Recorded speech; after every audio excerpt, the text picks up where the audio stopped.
Yeah. So I don't know. So, Mike, are you going to be in the shot? Yeah, I'm coming in too. And then you're going to post this on Fuzz's? Yeah, Fuzz is going to put it on his thing. Right. So anyway. So, fuck it, we'll go. What's up, everybody? We're doing this series to promote the April 26th show of release for Collapse for Brick by Brick. Star-studded local lineup here. We got the Lycan, brand new band, but there's a lot of history in this band with me personally and the scene. I mean, you got a couple 30-year veterans in this band, so you got to check them out. Fuzz will post up the link and all that shit, but you know, I just wanted to bring these guys on and all the other bands as well, just to kind of give a little spotlight to let you know what you're getting yourself into when you come to this show. Tickets are only $20 in advance. 20 is the new 5, so it's cheaper than a fucking movie. So get to that show. Anyway, introduce yourselves. I got my man Dan Slater. Cliff. Expand a little bit. All right. What do you do? I'm a singer.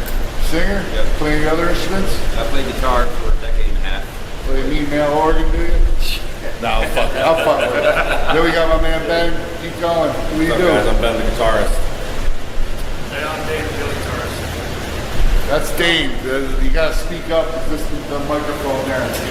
I'm Mark, I play bass and smoke chronic. We were just talking, me and Mark out go way back, and him and his brother and I, we used to have chugging contests with Jack Daniels back in the day. Anywho,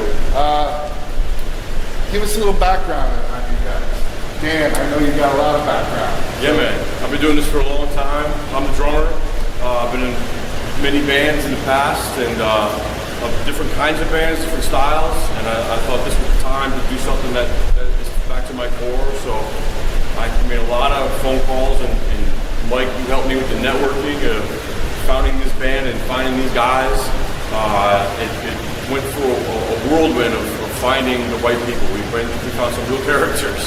But these guys are all solid guys, and they're also characters too, and they're very skilled in what they play. We like characters. Yeah, we're all fucking good. Yeah, and they're highly motivated, and it's the first band I've been in where these guys are actually motivating me.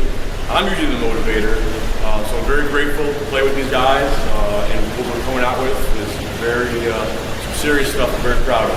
What's some of the past bands you've been in? I know Sour sticks out. Yeah, Sour was like in the late 90s, it was like a hardcore Fear Factory-ish type band, and that was just ridiculous. We had ridiculous shows, and people went out of their minds and supported us. I wish it could come back, but I think a lot of the guys are just tired. Maybe it will. There's some rumor it may have a little reunion. It takes a rare breed at our age to keep doing this. Yeah. We had a lot of electronics, which was kind of a little bit new at that time. And 2 singers, 2 different styles. And after that, I was in the Hudson River Bottom Nightmare band. Hardcore, very Sabbathy, acid bath type feel with Casey Dorr and Adrian Day and Todd Hildebrand. Before that, Lance Cormies and Russ Fowler, all great dudes, good guys, very proud of what we did there. Members of Section 8, Disciples of Berkowitz. Right, yeah, great times. Some of my favorite all-time songs, and I know maybe I'll be biased, or from that band. Going back before that, I was in a hip-hop band called Master Plan. Which was big in the hardcore scene. I remember that. Yeah. And I played with some famous dudes in that band, and it was interesting, totally different, because it was all just freestyle. We all just freestyled. I freestyled. The rappers freestyled. Shout out to Seth Static, that's my boy, right back from the day. We grew up on West Street. I love you, brother. Great guy. I played with famous rappers you might not know. One of them was Common at Bogies. Back then it was called Common Sense, and that was a surreal moment right there. Before this band, Lecto Daylight, Ralph Renner, the stoner rock band, like Americana thing. You know, it gave me a chance to chill out a little bit because I play my drums like I'm a UFC fighter. That band, I was just I was playing beer kegs and just built drums, fun. Yeah. Go ahead. Keep going. Okay, all right, yeah. Making sure everybody's still in the picture. In the picture, yeah. That was a good experience. We played the Rockin' Derby. There was thousands of people there. I got to meet Seven Dust and a bunch of other people. Grateful for that. And then before that, I remember I was in a band called Q. That was super old. Remember that too? Yeah, right. I played Q. Played with Attica. A couple times with Winners. Long history there. And dude, I ain't stopping. This is what I love to do. This is my number one. This is my love. What about you? Where you from? What's your deal? God. New guy on the block. Yeah, new blood. I'm from Young blood. Philmont, about 45 minutes south, known for our heroin. And but I grew up with a lot of the new metal scene, 95 baby, so Korn, Slipknot, all that kind of rap and metal kind of really inspired me. Got into music pretty young, listening to freaking my dad's kind of smack records and shit like that. Oh yeah. So played guitar since I was probably like 11 years old, and then I was in a band, Virtue Falls, rhythm guitars I there. remember that band. Yeah. So rhythm guitars there. We always played at Molly's a lot, actually. Yeah. Then Virtue Falls, I was in another band. That was my second band. I was in another band before that. Gentleman there in Wineskill. Just kept kind of going through it while I was in college and stuff, and I wrote songs, I was songwriting and stuff, but lately I got into singing, because my last project, Hollow Scene, second last project, sorry, there's a lot of shit going on. It's alright. I'm so nervous. I was in Hollow Scene. I was in Hollow Scene with my buddy Steve. He was in the band Above the Flood for a while there. Okay. And we did a thing for a little bit in Amsterdam. But after that, I joined a project in Poughkeepsie, Ailments. That was my last project. Now we're back to the present. And did a lot of metalcore, rap, and stuff like that. Got some new blood coming in. Yeah, I like that. I took courses at Modern Music, Clifton Park through COVID. I took online courses in Melissa Cross, local academy, and shit like that. I just want to keep doing it, getting better and better with it. Nice, good. Ben, God, we got a jaded history, this guy and I. What's up, guys? I'm Ben. My first band, as a lot of locals know, is Hollow Day Harp. Started maybe 13, 14 years ago. Yeah. And Mike's the reason why we had any sort of success. He took a chance on us and let us open up for Static X over at Champs. And from there, it was just a whole bunch of opportunities. I had to meet pretty much everyone in my playlist because of Mike. Fucking set us up for all these opening shows. It was a blast. And then, kind of just had more kids. The band kind of fizzled apart over the years, and then COVID hit. And I got the itch to play music again, so I started a new band, Phoenix and the Raven. I was the guitarist of that band. And then, this is a more focused approach on music for me. Just what I like to play, it's what I like to listen to. So like another band, I'm like playing music, but like if I'm listening to music, it's not really what I'm playing. And this band is more like the style of music I'm really into. So it's exciting. I find the older I get, the stuff I listen to on the radio and stuff gets a little lighter. It's more eclectic. It's like when we're on tour, our listening goes from Elton John to the Dead South to all these crazy genres. It's cool. But playing, I can't play anything else. It's just the aggression. I gotta get that. And it's hard when you're writing. It's like I feel like you want to go to what is in your boots. For me, that's Metallica. I'm a Metallica baby. They're my favorite of all time. So I have to force myself to not write 80s thrash music. So you're a big fan of the Load album, are you? Listen, man. I gotta let this load out. Load is not that bad. What a perfect name for that fucking album. That album art was a big load. Yeah, Metallica's got that high bar. You know, you can't put it on an album like Saint Anger or Logo. Any other band puts it out, it'd be okay. But can't be doing that shit. I love watching all the things where they hit the keg, and you know, it's the new St. Anger sound. Yeah, man. Sounds better. Sitting on ramp with that one. Mark, step up. What's up? I'm Mark. I play bass. Been around forever. Played a bunch of bands. Left the scene for a bit. Back with this badass group of fucking guys. We're killing it. We're like good music. It's heavy. It's fun. It's gonna make you want to dance a bunch of friends in the face. It's good, man. Come see us, man. Fuck yeah. Come see us. That's all I can say. These fucking guys right here.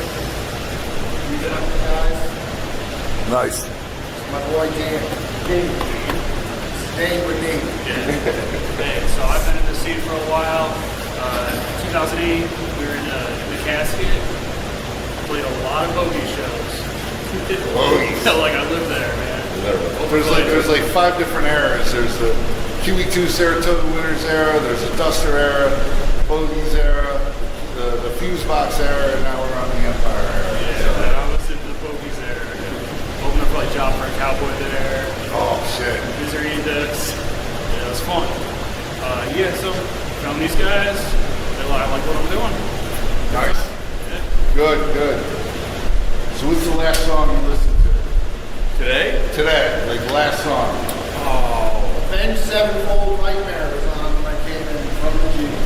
I was listening.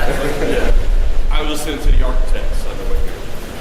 What about you? I was listening to Twisted. They just dropped a new album. Welcome to Your Funeral. Twisted. All right. Yeah, I got Flesh God Apocalypse on. All right. Pretty much repeat. Bless God. What about you? I listen to Work of Art by Ice Nine Kills. All right. Kind of love that modern metal. Alice in Chains on the way in. Can't go wrong. I was listening to WADY. I gotta give them a shout out because they're sponsoring the show. But I had it on. I was just like, okay, you know, let's see what they got on. I heard that, so all right, not horrible. Not horrible. Yeah. All right.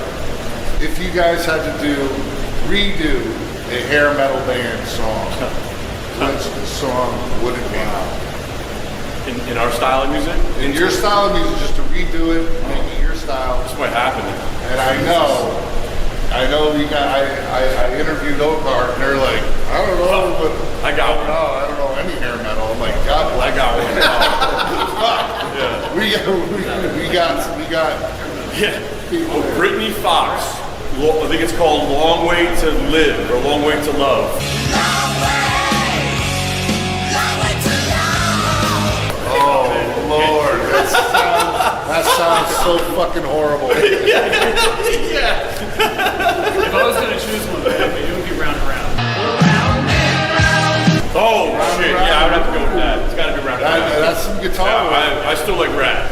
Yeah, good shit. I'll admit it. Yeah, Rat is Rat's the shit. Well, Warren E. Martini. There's so many guitarists. Right. Robin Like, so many Crosby. great guitarists who are like the man metal shit. Yeah, like all of them. I would go with Ball to the Wall. Except. Oh yeah. That's I don't think they're glam or hair metal. They're hair metal. They gotta be. Kind of. They're a little rough. They have lots of hair. Just the singer named Klaus. Klaus didn't have any hair. He was like an angry blonde haired Udo. German. Yeah. Nah, they're not hair metal. They're fucking. About winger. I'm saying that because I like them. Yeah. I think except beat up the hair metal bands. I actually, when I was a kid, I won tickets on Pix 106. I won front row to see Iron Maiden and Accept. And I was like crushed the whole time, but I stuck in one of them disc cameras. Yeah. Remember that back in the day? Yeah. And I got some awesome pictures. Yeah. Disc camera. Half these people out here don't know what the fuck that is. Right. What the hell is a disc camera? Yeah. Listen, Yeah. we drink out of garden hoses. Yes. All right, so what do you guys do? Like fun? I mean, I like I collect Jack Daniels. I drink Jack Daniels. I have hot rods. I got motorcycles. I know you got motorcycles. Yeah. You got everything. You got buggies. You got motorcycles. Yeah. I got a lot of toys. But I share my toys. Dude, he rolled up to practice one day in this completely open buggy Like it looked like the Monsters. Yeah. This thing rolled up. I was like, you gotta be kidding me. We've had that forever. Yeah. Well, you know he's talking about something different. I got a dune buggy. I saw that. Dune We've buggy. had that for a while. Well, you're thinking of a Trey.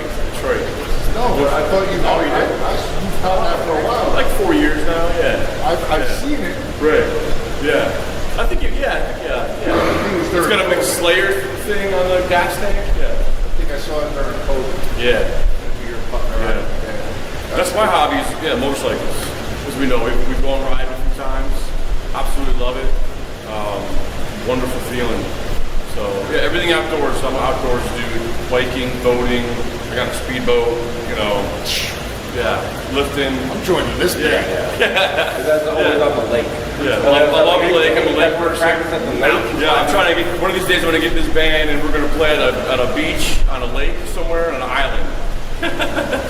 We're getting ready to do a tour, East Coast tour in June, and we fly out to Puerto Rico for 2 days out there. Wow. That sounds awesome. We're going to be on that beach all day. Yeah. Right. So last question, what is like the most standout show that you guys have played? The best show, the best whatever, you know? For me, it was probably the Black Dahlia Murder. We opened up for them. First of all, because I worked on the ground, those guys walk out there. They're my idols. And then after the show, we got to hang out with the band, smoke weed, have drinks and shit. And Trevor, who killed himself 2 years ago now, sat down with me and gave me that kind of godly speech, like you guys are good, don't ever give up on music, don't ever give up on your dreams. It's just, just something you'll never forget. And it's, now that he's gone, it's definitely a staple. Even when I want to quit, I can't. The shit's inside of us. It's a we can't scratch unless we're doing it. So we're doing it. Good. How about you? We opened up for Flesh God and Chance, and seeing them live, they sound like the album. It's the best band I've ever seen. Flesh God, you said? Yeah, Flesh God Apocalypse. Nice. It's the best thing I've ever seen. But aside from David Gilmour and Madison Square Garden, I love that. What's the best show you ever did? Did Launch Festival years ago when I was in Elements. That was pretty cool. They had a whole conference about the business and music and all that stuff. That was very eye-opening. So, That was based out of Albany, right? They were doing that? no, that is down. 'Cause I know they did a launch festival here years ago. I don't know, man, I haven't seen it. Lancaster, Pennsylvania. Pennsylvania? All right, cool. Nice. What about you?